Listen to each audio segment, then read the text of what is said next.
the journal entry. See, whenever we are recording the financial transactions, we need to have journal entries, ledgers, accounts, right? So we will start from what is a journal entry. Journal entry is an entry like which is recording a financial transaction.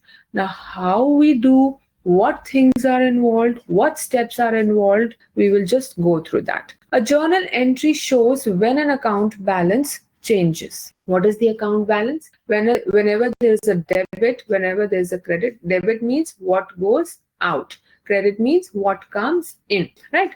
You all must be having bank accounts for sure. You must have seen passbooks, and you must have seen that there is a debit side on left hand side and credit on right hand side. So credit means whenever your income comes, whenever you are receiving cash inflow, that is a credit. Whenever you are making payments, whenever your money is going, that is a debit, right? So whenever your account balance changes, we need to record that, right? Each change is entered as a credit or a debit, right? So either there will be a debit or there will be a credit. Either of it happens, we need to have a journal entry.